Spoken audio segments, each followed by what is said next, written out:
Assalamu alaikum. I hope you all are good.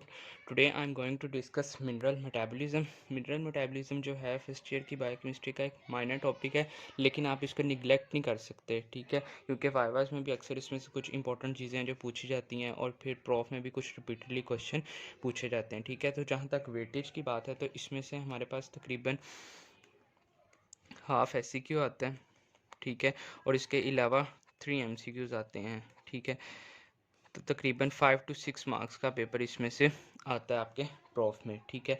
तो अब करना किस तरह से है मिनरल से, ये आपका सत्या से चैप्टर नंबर 18 है मिनरल मेटाबॉलिज्म का। मेनली आपने इधर से करना है, लेकिन यहाँ से भी A to Z सारा करने नहीं बैठ जाना, कुछ हैं चीज़ें जो नहीं करनी तो वो मैं आपको बताता जाऊँगा, और कुछ थोड़ा सा पार्ट है जो हमने लिपन से साथ ऐड करना है, ठीक है। तो सबसे पहले देखते हैं क्लासिफिकेशन इधर इसने लिखी हुई है, लेकिन इधर इसने सिर्फ मैक्रो और माइक्रो मिनरल्स का बताया और फिर आगे फर्दर उसकी 3 क्लासेस बना दी। तो इतना कॉम्प्लेक्स जाने की ज़रूरत नहीं है। लिपन कोड में आप देखेंगे तो आपने सिंपल बता देना है कि मैक्रो होते हैं, माइक्रो होते हैं, और माइक्रो में भी ट्रेस और अल्ट्रा ट्रेस यानी बहुत माइन्यूट क्वांटिटी के अंदर प्रेजेंट होते हैं। और फिर वो उधर उसने थोड़ी सी डिस्क्रिप्शन भी बताई हुई है कि मैक्रो वो होते हैं जो बॉडी के लिए इतनी अमाउंट में चाहिए, माइक्रो इतनी अमाउंट में, और जो है अल्ट्रा ट्रेस वो हमारे पास इतनी अमाउंट में चाहिए। तो वो आप लोग जो लिपन कोड चैप्टर नंबर 29 है उसका फिगर बना हुआ है फर्स्ट, वहाँ पर आपको मिल जाएगा। तो क्लासिफिकेशन आपने उधर से कर लेनी है, ठीक है।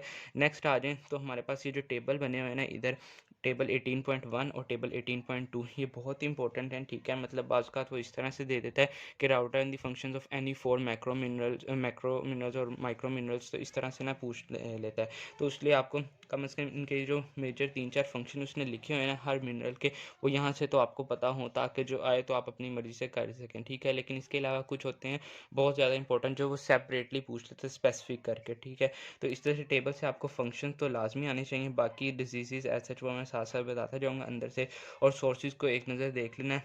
नहीं याद होते तो इट्स ओके, लेकिन फंक्शंस इनके अच्छे से आए दोनों के, ठीक है। अब जो मोस्ट इंपॉर्टेंट मिनरल्स हैं ना, इनमें एक हमारे पास आ जाता है कैल्शियम, ठीक है। कैल्शियम के अलावा आयरन, कॉपर, सेलेनियम और जिंक, ये ज़्यादा पूछे जाते हैं, लेकिन फ़िलहाल आपने फंक्शन सबके करने हैं। अब कैल्शियम से क्या करना है ये पता हो कि मोस्ट अबंडेंट है, और इसके चंद एक फंक्शंस लिखे हैं कि ब्लड कोagulation के अंदर इन्वॉल्व होता है, किस फैक्टर के ज़रिए, फैक्टर 4 के ज़रिए होता है। कैल्शियम कैलमोटनिन एक्शन होता है, ठीक है, इंट्रासेलुलर मैसेंजर के तौर पर एक्ट करता है, एक्सेट्रा, इस तरह की चीज़ें।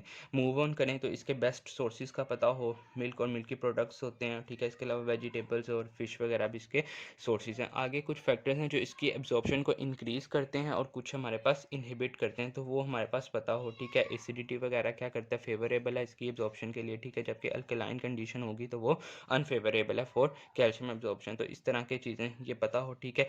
आगे एक बहुत इंपॉर्टेंट एमसीक्यूज़ है, नॉर्मली कंसनट्रेशंस याद नहीं रहती, लेकिन एक ये वाला एमसीक्यूज़ ऐसा है जो अक्सर ही पूछा जाता है कि नॉर्मल कंसनट्रेशन प्लाज्मा की कैल्शियम की कितनी है प्लाज्मा के अंदर, तो दैट इज़ 9 to 11 मिलीग्राम्स पर डेसीलीटर, ये अच्छे से पता हो, ठीक है। नेक्स्ट आ जाएँ तो हमारे पास उसने फॉर्म्स लिखी हुई हैं सर्कुलेटिंग कैल्शियम की, तो ये आपको पता हो, ये एक इंपॉर्टेंट एमसीक्यूज़ है कि biologically active form of calcium वो कौन सी है। दैट इज़ आयोनाइज्ड कैल्शियम कितने परसेंट होती है, 50% होती है टोटल कैल्शियम का, 10% कॉम्प्लेक्स्ड होता है विद फॉस्फेट और बाइकार्बोनेट, और 40% जो होता है वो प्लाज्मा प्रोटीन्स के साथ बाउंड होता है, जो कि नॉन डिफ्यूजिबल फॉर्म है, ठीक है। उसके बाद रेगुलेशन वाला पॉइंट इंपॉर्टेंट है, कौन कौन से हार्मोन्स हैं जो रेगुलेट करते हैं, और उसके बाद उसने कैल्सिट्रायोल का पढ़ लेना है, ठीक है। लेकिन ये मेजर हार्मोन्स का पता, और ये पैराथायरॉयड हार्मोन, ये 3 चीज़ों पे एक्ट करता है, इंटेस्टाइन के ऊपर, बोन के ऊपर और किडनीज़ के ऊपर। तो वहाँ पर किस किस तरह से ये कैल्शियम रेगुलेशन के अंदर इन्वॉल्व होता है, कैल्शियम हीमोस्टेसिस के अंदर इन्वॉल्व होता है, तो वो आपने देख लेना पेपर के लिए अगर आए तो आप ये भी ड्रा कर दें अगर इससे पैराथायरॉयड हार्मोन के हवाले से, तो ये भी बिल्कुल दुरुस्त है, ठीक है। नेक्स्ट आ जाए तो हमारे पास कैल्सिटोनिन का एक्शन मैकेनिज्म, जो एक्शन होता है वो पैराथायरॉयड हार्मोन के एंटागोनिस्ट होता है, यानी ऑपोजिट होता है। तो इस चीज़ का पता हो किस तरह से है। टेटनी किस वजह से होती है, यानी जब हमारे पास कैल्शियम का लेवल कम हो जाता है प्लाज्मा में, तो वो आप लोगों ने देख लेना है। बाकी एज सच ये रेशो वगैरह इतना इंपॉर्टेंट नहीं है। डिजीज़ भी रिकेट्स, ऑस्टियोपोरोसिस और ऑस्टियोपेट्रोसिस, ये आप लोगों ने देख लेनी है, ठीक है। बाकी वाइटामिन्स में भी हैं, इतनी इंपॉर्टेंट नहीं है। इधर से जो ज़्यादा इंपॉर्टेंट था इसका एक एब्जॉर्प्शन, उसकी रेगुलेशन और साथ इसके फंक्शंस, ठीक है। नेक्स्ट आ जाएँ तो हमारे पास फॉस्फोरस एज सच इतना इंपॉर्टेंट नहीं है, थोड़ा बहुत पता हो कि हाई एनर्जी फॉस्फेट कंपाउंड्स वगैरह बनाता है, फॉस्फोलिपिड्स के अंदर इन्वॉल्व होता है, ठीक है, उनकी फॉर्मेशन में। इसके अलावा फॉस्फेट बफर के तौर पर एक्ट करता है, ठीक है। नेक्स्ट आगे एसेट इधर से इतना कोई इंपॉर्टेंट नहीं है, चंद एक फंक्शन है, इसलिए मैंने आपको कहा कि टेबल से कर लें। सपोज अगर वो कह देता है कि फॉस्फेट के फंक्शंस बताएं, तो वो आपने उस तरह बता देना कि हाइड्रोक्सी एपेटाइट बोन्स का कंपोनेंट होता है, ठीक है, उसके अंदर कैल्शियम भी होता है और फॉस्फोरस भी होता है, तो वो पहला पॉइंट तो दोनों का सेम आ जाएगा, ठीक है। तो आप टेबल से करेंगे ना तो आपको 3-4 पॉइंट आप लोग खुद ही बना लेंगे अगर पेपर में लिखने के लिए आ जाता है, ठीक है। बाकी डिटेल में ऐसे इधर से करने की ज़रूरत नहीं है।